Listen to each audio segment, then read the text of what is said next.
अस्सलाम वालेकुम स्टूडेंट्स, कैसे हैं आप लोग? सब ठीक ठाक हैं। ये बेसिकली आज का जो लेक्चर है ये है ऑपरेटिंग रेशो के ऊपर, ऑपरेटिंग कॉस्ट के ऊपर।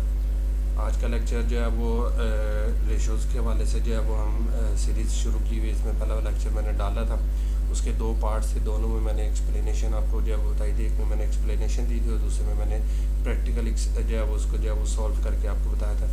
उसी सिलसिले का आज ये जो है वो नेक्स्ट लेक्चर है, तो उसके अंदर इस लेक्चर के अंदर हम बेसिकली जो डिस्कशन करेंगे वो ऑपरेटिंग रेशो को जो है वो डिस्कस करेंगे। ऑपरेटिंग रेशो क्या होती है, ऑपरेटिंग कॉस्ट क्या होती है। बेसिकली ये जो ऑपरेटिंग कॉस्ट होती है बिज़नेस की ऑपरेशंस की जो कॉस्ट होती है। बिज़नेस ने अगर कोई ऑपरेशन करना, मसलन आपका कोई बिज़नेस है तो उस बिज़नेस का काम क्या है कि उसने चीज़ें ख़रीदनी है, बेचनी है। अगर ट्रेडिंग बिज़नेस है, अगर मैन्युफैक्चरिंग बिज़नेस है तो उसने चीज़ें रॉ मटेरियल बाय करना है और उसको फिनिश गुड्स में कन्वर्ट करके सेल करना है, तो ये उसके ऑपरेशन है।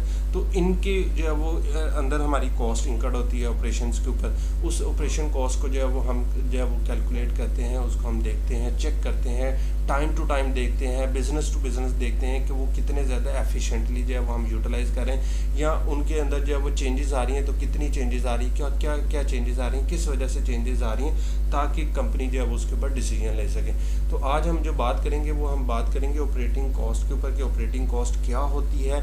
इसको जो है वो रेशो के अंदर जब हम कैलकुलेशन करते हैं तो रेशोज़ के फार्मूले कौन से यूज़ होते हैं, उन फार्मूलाज के एलिमेंट्स कौन कौन से हैं, उनके ऊपर हम पहले हिस्से में बात करेंगे। उसी सिलसिले का ये जो पार्ट 1 का लेक्चर है, इसके सेकंड हिस्से में जो है वो हम न्यूमेरिकल की तरफ जाएंगे। तो अभी हम पार्ट 1 में जो है वो फार्मूले को एक्सप्लेन करते हैं कि फार्मूला क्या है, उसके एलिमेंट कौन कौन से और उनको जो है वो हम कैसे कैलकुलेट करेंगे। तो अपने लेक्चर को शुरू करने से पहले हस्बे रिवायत एक छोटी सी गुजारिश ये कि जो लोग पहली दफ़ा मेरे इस चैनल पे आ रहे हैं वो काइंडली इसको जो है वो सब्सक्राइब कर दें और बेल आइकन को भी प्रेस कर दें, ताकि उनको आने वाले इस तरह के तमाम इंफॉर्मेटिव लेक्चर जो है वो मिलते रहें। और मैं इंशाल्लाह कोशिश करूँगा कि इस चैनल से आपकी जो है वो जितनी ज़्यादा बेस्ट रहनुमाई हो सके मैं करता रहूँगा।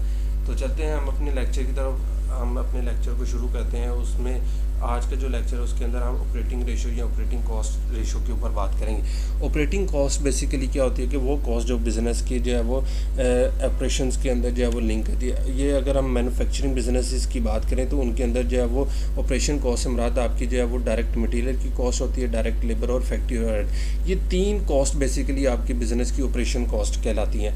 अगर ट्रेडिंग बिजनेस है तो उसके अंदर जो परचेजेज़ हैं वो आपकी जो है वो ऑपरेशनल कॉस्ट है। तो बेसिकली क्या है कि इन्हीं कॉस्ट को इंकर्ड करके जो है वो इन्हीं की बेस पर आप अपनी जो है वो अर्निंग कर रहे हैं। तो आपने फिर ये चेक भी करना है कि मैं जो ये कॉस्ट इंकर्ड कर रहा हूँ इसका जो है वो विद रेफरेंस टू सेल जो है वो क्या रेशो है। कि अगर मैं फॉर एग्जांपल एक चीज़ जो है वो 100 रुपये की ख़रीद रहा हूँ तो मैं उसको जो है वो 130 की बेच रहा हूँ, तो मुझे जो प्रॉफिट हो रहा है वो मैं ये देखूँगा कि मैं जो सेल के साथ जो है वो उसको लिंक करते हुए देखूँगा कि मेरा जो सेल का कितने पोर्शन, कितने परसेंट वो ऑपरेशनल कॉस्ट है। तो उसको चेक करने के लिए मैं ये रेशोज़ जो है वो कैलकुलेट करूँगा। अब इसको जो है वो बेसिकली आप डिफरेंट प्रोडक्ट्स के ऊपर भी कर सकते हैं। मसलन एक कंपनी की जो है वो 3 प्रोडक्ट्स हैं, वो तो वो अपनी हर प्रोडक्ट की ऑपरेशनल कॉस्ट को जो है वो कैलकुलेट कर सकती है। वो देख सकती है कि किस प्रोडक्ट के ऊपर उनको जो है वो फ़ायदा ज़्यादा हो रहा है, किसके ऊपर जो है फ़ायदा कम हो रहा है। या फिर इसको आप यूँ भी कह सकते हैं कि आप एलिमेंट ऑफ कॉस्ट की अगर बात करें कि जैसे हमने जिक्र किया मटीरियल, लेबर और फैक्ट्री ओवरहेड, तो हम ईच एलिमेंट की जो है वो एफिशिएंसी चेक कर सकते हैं कि कौन सा एलिमेंट हमें कितने परसेंट जो है वो कॉस्ट कर रहा है, सेल का कितने परसेंट जो है वो उसको जो है वो अफेक्ट कर रहा है। तो अगर उसके अंदर चेंजेस आ रही हैं तो क्यों चेंजेस आ रही हैं, कहाँ से चेंजेस आ रही हैं, किस वजह से चेंजेस आ रही हैं, उनको हम फिर कैलकुलेट कर सकते हैं। तो इसको ऑपरेटिंग कॉस्ट के रेशो को मालूम करने के लिए जो फार्मूला हम यूज़ करते हैं वो है operating cost divided by net cell multiply by 100। अब ऑपरेटिंग कॉस्ट मैंने आपको बता दी कि आपकी 3 ऑपरेटिंग कॉस्ट है, मटीरियल, लेबर और फैक्ट्री ओवरहेड। अगर आपने मटीरियल की रेशो मालूम करनी है तो आप मटीरियल को डिवाइड करेंगे सेल से, अगर लेबर को करना है तो लेबर को डिवाइड करेंगे, और अगर फैक्ट्री ओवरहेड है तो फैक्ट्री ओवरहेड को। तो हम जिस कॉस्ट की जो है वो रेशो मालूम करना चाहेंगे उसको सेल से डिवाइड करेंगे। जैसे कि जो है वो हम ये देख लें कि हमने अगर डायरेक्ट मटीरियल की सेल्स के साथ रेशो लेनी है, ये बेसिकली जो ऑपरेटिंग कॉस्ट है वो तो एक ओवरऑल है। जो मैंने पीछे जो फार्मूला पिछली स्लाइड पे डिस्कस किया है, ये फार्मूला बेसिकली ट्रेडिंग बिजनेस के लिए है कि जिनके अंदर जो है वो एलिमेंट्स ऑफ कॉस्ट नहीं है, उनको जस्ट पता है कि ये उनके जो अपनी परचेजेस है वही उनका जो है वो क्या है ऑपरेशनल कॉस्ट है। तो वो परचेजेस को सेल से डिवाइड करेंगे तो उनकी जो है वो ऑपरेटिंग रेशो आ जाएगी।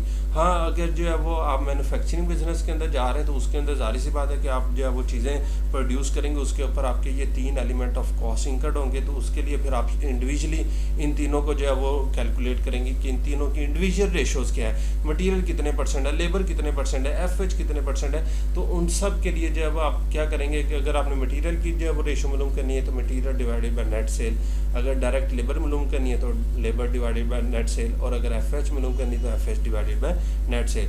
तो मैंने आपको बता दी कि अगर ट्रेडिंग बिजनेस होगा तो उस सूरत में आप जस्ट परचेजेस लेंगे, तो परचेजेस के साथ कुछ चीज़ें लिंक होती हैं जो कि मैं इस पार्ट 2 में प्रैक्टिकल जो हम न्यूमेरिकल सोल्यूशन करेंगे तो उसमें हम डिस्कस भी कर लेंगे। अभी के लिए सिर्फ इतना है कि जो ट्रेडिंग बिजनेस है उनके अंदर बेसिक जो उनकी ऑपरेशनल कॉस्ट होती है वो परचेजेस होती है, जबकि जो मैन्युफैक्चरिंग बिजनेस होते हैं उनके अंदर जो उनकी ऑपरेशनल कॉस्ट बेसिकली ये 3 एलिमेंट्स होते हैं जो कि मटीरियल, लेबर और एफएच के अंदर जो है वो कंसिस्ट करते हैं। अच्छा, अब इस रेशो के ऊपर जब हम कैलकुलेशन करते हैं तो इससे हमें फ़ायदा क्या होता है, करते क्यों है, 2 चीज़ें ना कि करते क्यों है और इसका हमें बेनिफिट क्या है। देखें, जब ये रेशो हम कैलकुलेट करते हैं तो इस रेशो के जो है वो सिग्निफिकेंस मैंने यहाँ पे लिखे हुए हैं, मैं थोड़ा सा इसको पढ़ रीड भी कर देता हूँ, देन इसको हम एक्सप्लेन भी करते हैं। This ratio is the test of operational efficiency with which the business is being carried on.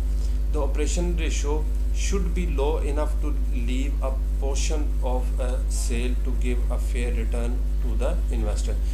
इतने हिस्से के ऊपर मैं पहले थोड़ी सी बात करता हूँ कि बेसिकली ये जो रेशो होती है ये रेशो बिज़नेस की एफिशिएंसी के ऊपर बात करती है कि बिज़नेस के जो एलिमेंट्स ऑफ कॉस्ट हैं वो कितने पोर्शन है सेल का, जितने वो पोर्शन वो कम होगा। मसलन अगर आप जो है वो एक चीज़ जो है वो ख़रीद रहे हैं 100 की और बेच रहे हैं 120 की, तो इसका मतलब है कि इसके अंदर जो पोर्शन है 20 रुपये जो है वो आपको प्रॉफिट हो रहा है, तो वो कितने परसेंट है, ठीक है। तो हमने इस पोर्शन को मिनिमाइज़ करना, मतलब जो हम 100 रुपये की कॉस्ट के ऊपर जो है वो बियर करके उस चीज़ को ख़रीद रहे हैं, हम कोशिश करेंगे कि इसको जो है वो कम से कम करें ताकि दूसरी साइड पर हमें प्रॉफिट जो है वो ज़्यादा से ज़्यादा हो। क्योंकि इन्वेस्टर्स जो बिज़नेस के अंदर इन्वेस्ट करते हैं उनका पर्पज़ क्या होता है कि ज़्यादा से ज़्यादा हाई मार्जिन के साथ जो है वो अर्निंग कर सकें। तो ये रेशो बेसिकली उनको ये बताती है कि आपका जो है वो प्रॉफिट, आपका जो एक्सपेंस रेशो है, जो आपकी ऑपरेशनल कॉस्ट की रेशो है सेल्स के साथ, वो कितने परसेंट है, ताकि उसको अंदर जो है वो हम रिडक्शन अगर करना चाहते हैं तो हम कहाँ से उसकी रिडक्शन कर सकते हैं, कैसे कर सकते हैं। तो ये रेशो जो है वो बेसिकली आपको बेस प्रोवाइड करेगी। आगे चलते हैं जी। A comparison of the operation ratio will indicate whether the cost of component is high or low in the figure of sale। कि बेसिकली ये आपको बताएगा कि जैसे ये मैंने आपको एलिमेंट ऑफ कॉस्ट बता दी, मटेरियल, लेबर एंड एफएच, तो ये बेसिकली इंडिविजुअली जब आप कैलकुलेट करेंगे तो ये आपको बताएगा कि आपकी जो है वो एलिमेंट ऑफ कॉस्ट सेल के कितने परसेंट है, हाई हैं या लो हैं। हर कंपोनेंट की जो है वो ये एफिशिएंसी बताएगा कि ये मटेरियल जो है वो कितने परसेंट आपको कॉस्ट कर रहा है, लेबर आपको कितने परसेंट कॉस्ट कर रही है, एफएच कितने परसेंट कर रहे हैं। तो हर एक चीज़ की जो है वो एफिशिएंसी के ऊपर बताएगा कि ये हाई है या लो है। अच्छा, अब इस रेशो को जब आप कैलकुलेट करेंगे तो फिर आप इसको कंपैरिजन करेंगे पिछले साल की जो है वो आंसर्स के साथ कि लास्ट ईयर हमारे पास ये जो है वो रेशो किस हिसाब से थी, मटेरियल कितना था, लेबर कितनी थी, एफएच कितने थे, अब कितने। अगर जो है वो इसमें इजाफा हुआ है तो फिर हम ये चेक करेंगे कि क्यों इजाफा हुआ है, कहाँ से जो है वो इजाफा हुआ, तो उनको हमने रिड्यूस भी करना है। तो फिर ये बेसिकली उनको शो करेगी। In the case the comparison show that there is increase in this ratio, the reason for such increase should be found out and the management be advise to check the increase. कि management को जो है वो basically इस ratio से फ़ायदा क्या होता है कि वो कंपैरिजन जब बनाएंगे, मैंने जैसे अभी जिक्र किया है कि लास्ट ईयर के आंसर्स के साथ जब मटेरियल, लेबर, एफएच को जो है वो कंपेयर करेंगे तो आपको पता चलेगा कि हाई हुआ है या लो है। लो हुआ है तो वेल एंड गुड, अगर हाई हुआ है तो फिर आप चेक करेंगे कि ये कौन सी रीजंस थी जिनकी वजह से ये जो है वो हमारे आंसर्स हायर साइड पर गए हैं, ताकि उनको जो है वो हम जो है वो चेक करके उनको जो है वो रिड्यूस कर सकें और वापस जो है वो अपनी एफिशिएंसी को जो है वो अचीव कर सकें।